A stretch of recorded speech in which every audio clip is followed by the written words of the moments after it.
I'm Tom Johnson, Thomas Johnson Antique Furniture Restoration in Gorham, Maine. I'm busy working away on this Victorian desk. It's got a lot of issues, a lot of problems, and it got me to thinking, is there ever an easy job in furniture repair? And that brings me to the subject of chairs, which are often the bane of any furniture repair person's existence. In this video, I show the repair and restoration of a Queen Anne style chair.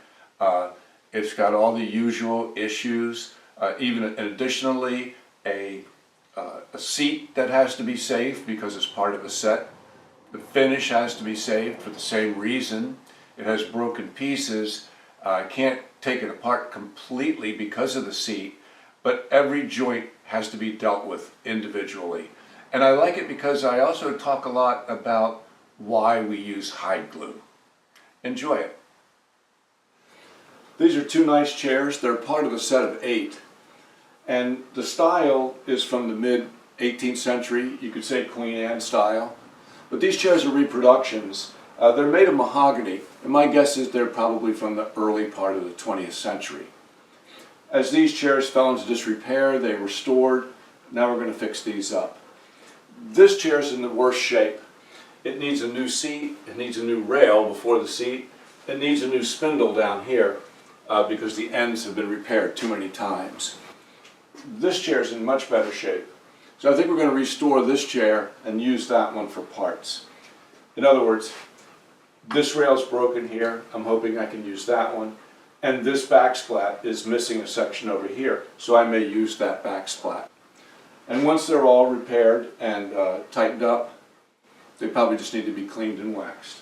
I'm going to start with the parts chair because I'm going to take the seat out and I feel like I'm going to pretty easily be able to get to these parts. The other chair I won't be able to take apart, so I want to make sure I can get these parts before I start working on the other one.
Okay, so now I have the pieces that I want.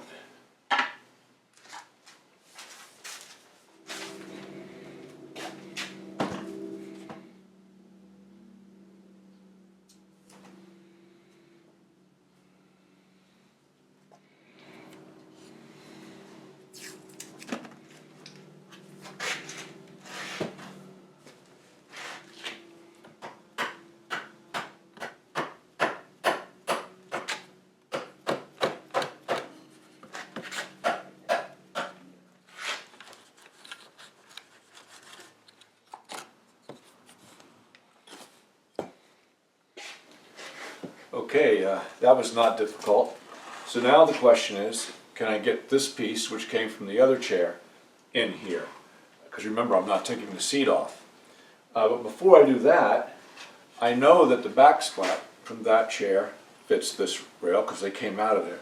But I need to make sure that this fits the crest rail. And the dowels certainly look like they line up, but I better try that first.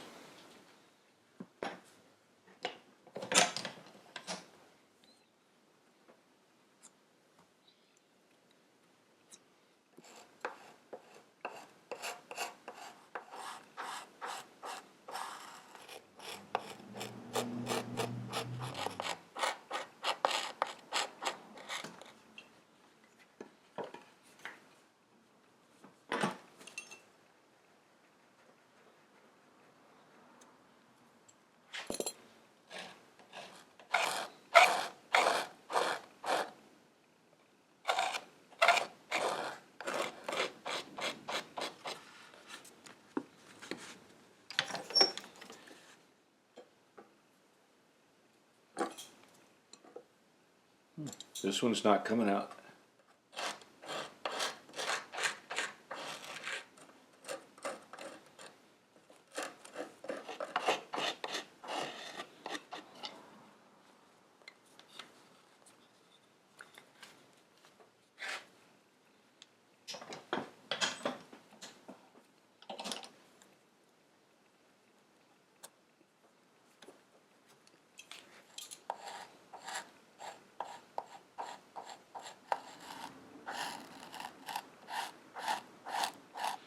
I'm going to cut new dowels.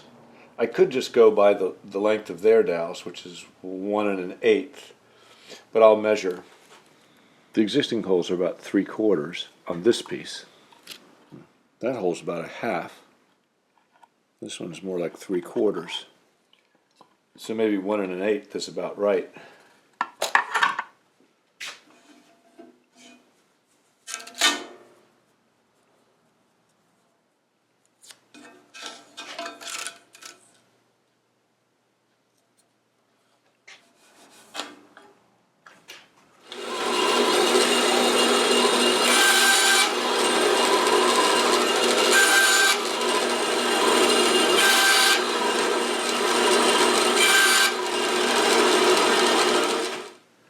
All right, now let's see if we can get this in there.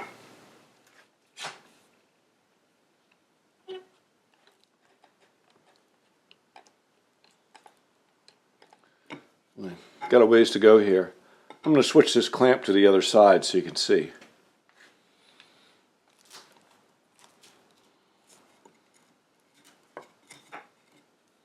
Boy, I got a ways to go. I want to scrape these tenons.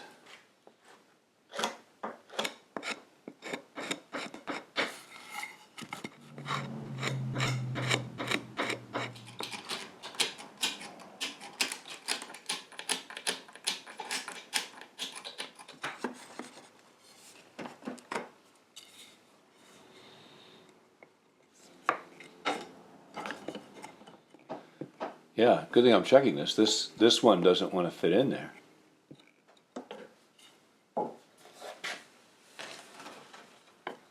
It's just the width of this.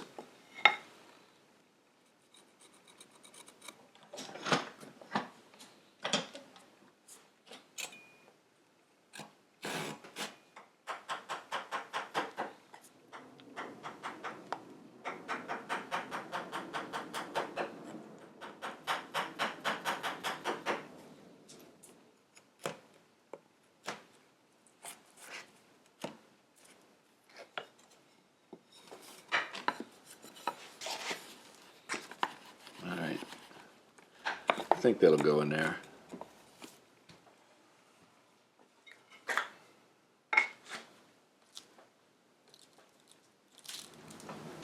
Well, I can hear the Rush seat starting to complain. I'll just keep pressing this as far as I can. Worst comes to worst, I'll have to trim these tenons a little bit. But I want to avoid that, or at least keep it to a minimum.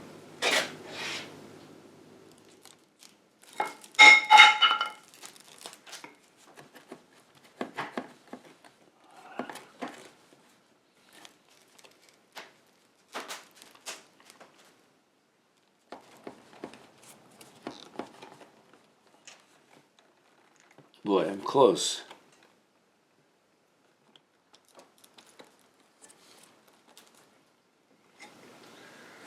Okay, I'm ready to glue this. And I think here, I can't really see, but I feel like I'm gonna squirt some glue in on these tendons too. I mean, they have to be separated somewhat at this point. So I'm just gonna squirt some in there and hope that it does some good. I'm using hide glue on this project. This comes pre-mixed, but you have to heat it up. It's good stuff. This chair is a good example of how you do need to take something apart once in a while for repairs.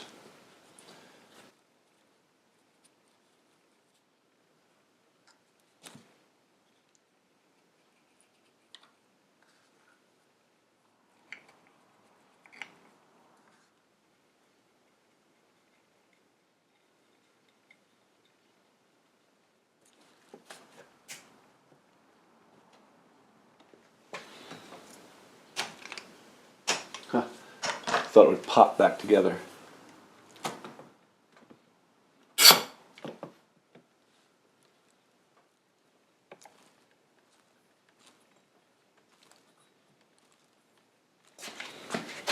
Now I'll put the crest rail on dry, just to make sure these are in the right position. I think I can go ahead and glue this up.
All right. Now we can see if we can glue up these joints. So just like the back section, I've got to see how much I can re-glue, and of course I'm limited by the fact that we're keeping the seat intact.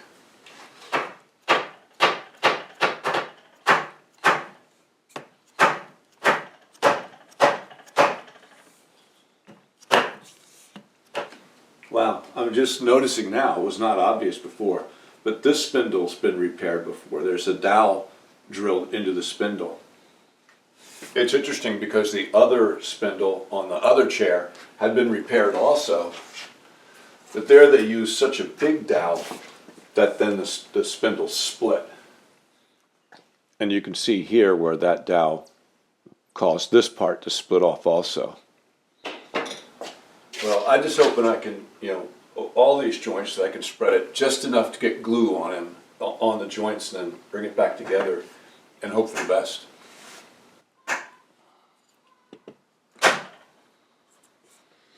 That looks good. I think I'll apply some heat to the other side. Get this clamp out of the way.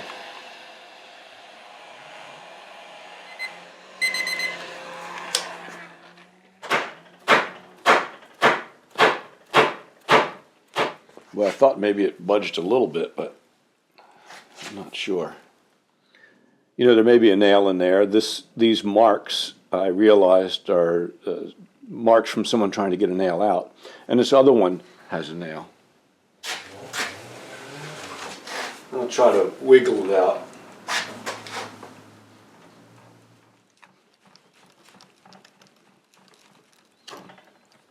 Good.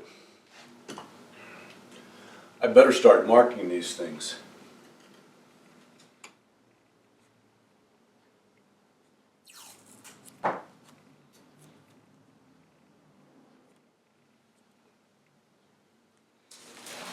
I'm marking this one too, even though I don't think this spindle is going to come out of there. I'm not even going to try it.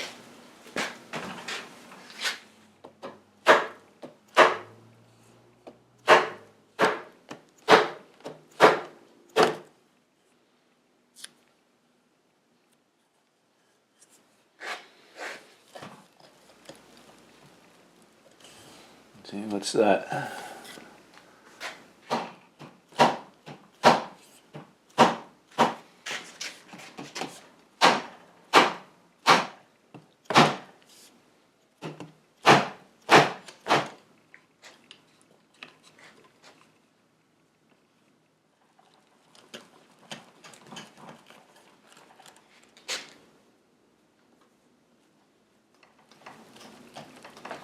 There's so much movement here. I'll try some heat.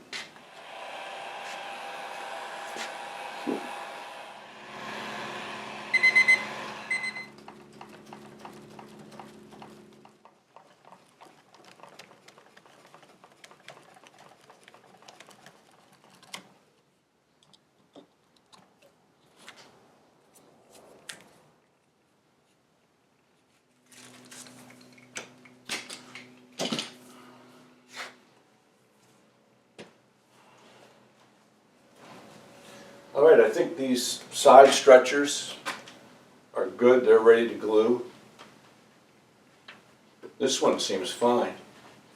So I got to figure out what I'm going to do about this big turning. Now this turning, I'm not going to try to get out of there. We have no idea how long these dowels are. Get a pretty good idea here though.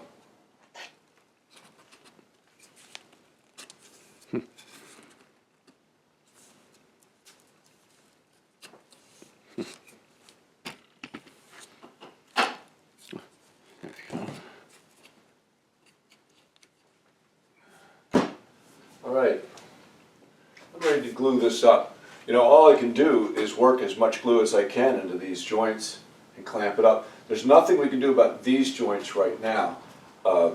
Maybe later I'll use a little CA glue or something on them. We'll see, but all the others with hide glue.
Really good, really good.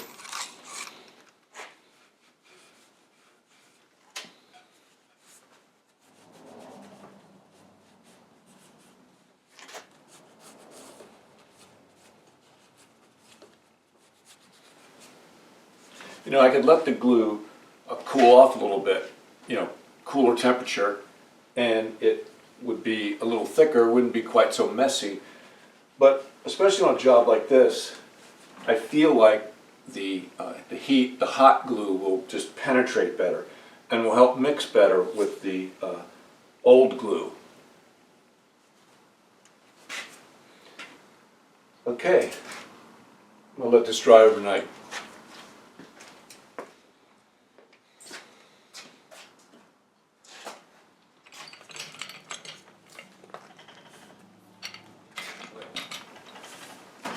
This chair seems incredibly sturdy. It's like a rock.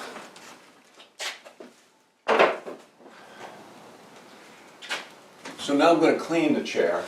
I've noticed on the bottom and other places this whiteness and stuff, which makes me think it might be a little bit of mold, like mildew, something like that. So I'm going to clean it with vinegar. Usually I'd mix a solution of like 1 part vinegar, 2 parts water. This is super strong vinegar, it's more concentrated, so I'm going to use like 4 ounces of vinegar and 24 ounces of water, something like that. It's not critical.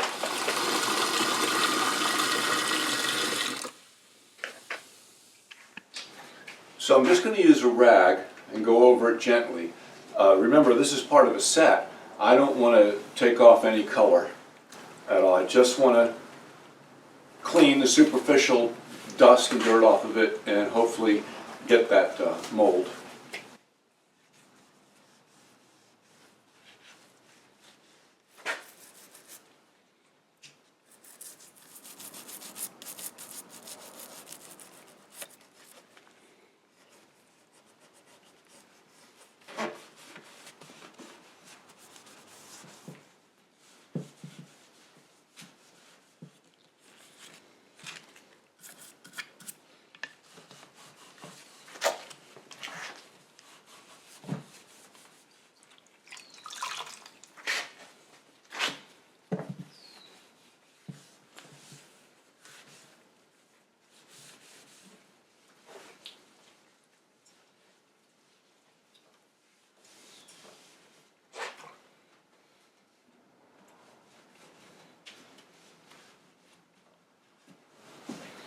Now I want to be sure to do the bottom of the seat.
Okay, I'm going to let this dry overnight.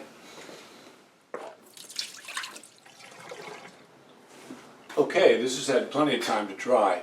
So the next step, I'm going to go over it with a scratch cover using steel wool. So a scratch cover, I suppose, is just, I think of it as like lemon oil polish, but it's got stain in it. And the idea is that the stain won't affect areas with finish, but they'll really hopefully help out with all these scratches and abrasions and stuff that you see here. And I'll use steel wool to apply it just to help smooth it out. There's some areas of the chair that are a little rougher, and also it helps as an abrasive to clean anything else off the surface.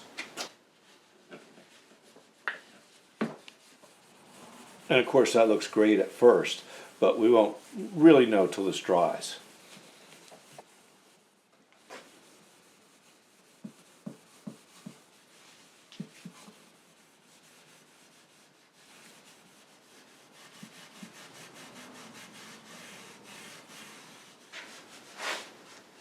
All right, I mean, you can wipe off the scratch cover right away. I'm just going to let this sit here for a while. There's areas that I feel like might benefit from the oil sitting there for a while. And then I'll wipe it off and let it dry. All right, this looks good. I actually ended up letting this sit here overnight, but seems fine. I'm going to wipe this down with a clean paper shop towel.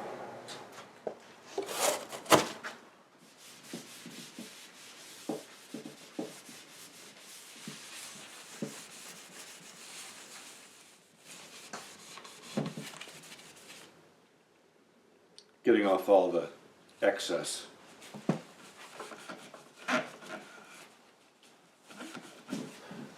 Boy, this old finish has really responded well to the scratch cover, and it looks great. I'm still going to go over it. I just feel like no repair job would be complete without going over it with the beeswax polish. I'm going to do that real quick.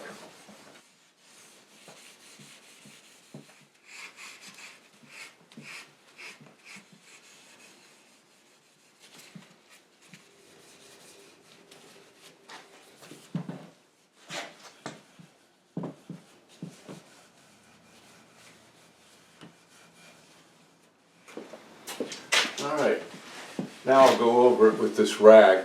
This is a rag that I use for polishing for years. It's saturated with the oil polish. And I'm just going over it to pick up any excess and even it out a bit.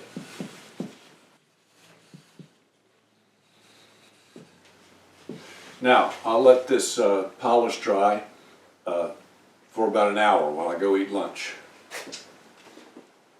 Okay, I can just buff it down now.